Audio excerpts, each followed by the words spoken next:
There are just 8 or so stairs from street level direct to the entrance to the foyer. The interior office space for the majority of workers is open plan. The boardroom setup is about a dozen paces from Todd's office on the same level. This is the internal direct office space that Todd shares with his business partner. There is a standing filing cabinet, some drawers next to the desk, and then they share a large U-shaped desk space with a breakout area for small meetings. Todd spends much of his day at his desk doing predominantly computer work and answering the telephone.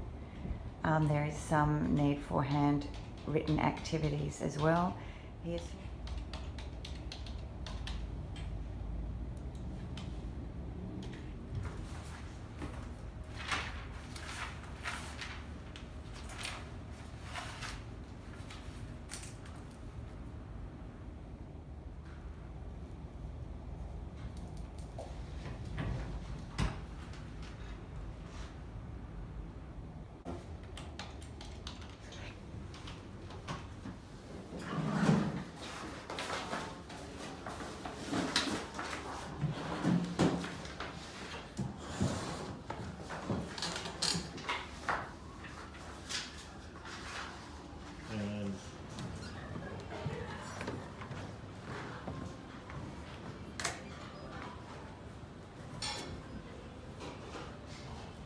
As Todd spends up to 8 hours a day seated at his desk, it's really important that we do both a seated postural assessment and then also a standing postural assessment.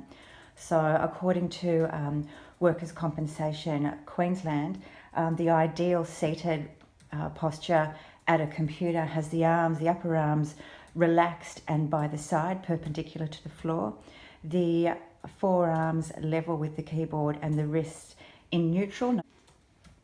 The knees and hips should be flexed at 90 degrees, and we can see the angles there are quite different to that. And also the feet should be placed flat on the floor, and Todd's ankles are crossed. Also the monitor should be at approximately eye level or just below, and you can see that the monitor is significantly lower. And this is in line with Todd's earlier comments that he's thinking of getting a wedge to elevate his computer on his desk. Now, a seated tolerance test that was conducted over 15 minutes showed that Todd shuffled around in his seat, leant forward over to relieve some neck pressure, and he rubbed the back of his neck. You can see here there is evidence of some thoracic kyphosis and some cervical lordosis. In addition, the back support in the chair is not sufficient, and earlier when observed answering the telephone, Todd leant back in the chair and elevated his feet. Standing lateral view postural assessment. There is some evidence of slightly forward head and again some thoracic kyphosis. Posterior view, the shoulders are uneven in elevation, indicating some tightness and differences in the musculature around that area. The scapulars actually sit quite even, as do the hips.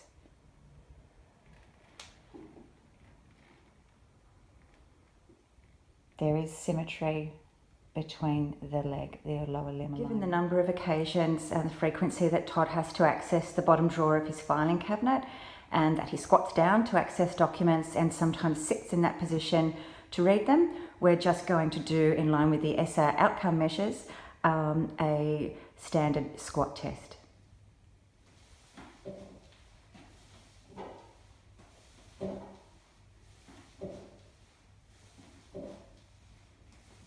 Following on from the ergonomic observations of Todd seated in the workplace and the initial postural assessments, it's and the time he spends at his desk, it's really important that we all also understand his trunk endurance. So we're now going to do a standard trunk endurance test. So Todd, if you could please cross your arms over your chest, and we'll just count 3, 4, 5, 6, 7. With Todd seated for so long, his hips are in flexion for a long period of the day without any breaks. So it's important that we test his hip extensors, which his movement may be in deficit, indicating some tight hip flexors. So just using a goniometer to do that. So just going to do a standard test. If I can just get you to raise your right leg in the air, Todd, without bending the knee. Okay, and down again. Awesome. Thank you. Okay, that shows that Todd has about 20 degrees hip flexion, which is below the normal of 30 degrees. Okay, due to the nature of Todd's work and also the postural assessment and some discomfort that he claims to feel, it's really important that we test the range of motion of his upper body. So firstly, we're going to start with cervical range of motion, and normally I would do this with a goniometer, but that's not at hand at the moment, so I'm just going to look for observations. So Todd, if I could just ask you, do you mind if I touch you at all? No? Great, thank you. If I could just ask you firstly to drop your chin down to your chest. Let me know if you experience any discomfort or pain. No? Okay, great. And now can I just ask you to bring your neck back and look towards the ceiling. Okay, great. Now, what I'm going to try and get you to do, if you can just look front on again, is just drop your ear down to this shoulder. Do you feel any tightness or discomfort there? Tightness. Tightness? Okay, great. Now let's come across to the other side for me. Okay, anything there? Same tightness. Okay. Now what I want you to do is come neutral again, and then I just want you to firstly to look to the side wall over this shoulder. How do you feel there? Fine. Can you go any further? No, that's No? Okay, great. And to the other side. Okay, great. Thank you. Okay, Todd, we're just going to now take you through flexion. Now I'm just going to stand at the back of you first just to check your alignment. So all I want you to do is just to bend forward with your fingers pointed towards the floor. Don't just go as far as you can. Okay, great. And come back up again. Okay, great. Now what I'm going to do next is I'm going to ask you to do that again, and I'm just going to measure the distance between the tips of your fingers and the floor. So just doing that again. I don't have a tape measure at hand, which I would normally use. Okay, terrific. Any discomfort or pain? No. Okay, great. All right, we're measuring 12 centimetres there. I'm just going to check the other side to make sure for alignment. So just pop down again for me. Okay, and we're actually at 8 centimetres there, so we do have some misalignment in trunk forward flexion. Thank you. Okay, Todd, we're just now going to have a look at your lateral flexion. So all I want you to do is to stand up and bring your feet a little bit closer together, just hip width. And I just want you, without bending forward or back, just to slide your left arm down the side of your leg. Okay, so we're at about mid-patella. Great, and come up and down the other side. Okay, roughly about the same there. Did you feel any tightness there? Yeah, tightness. Where did you feel the tightness?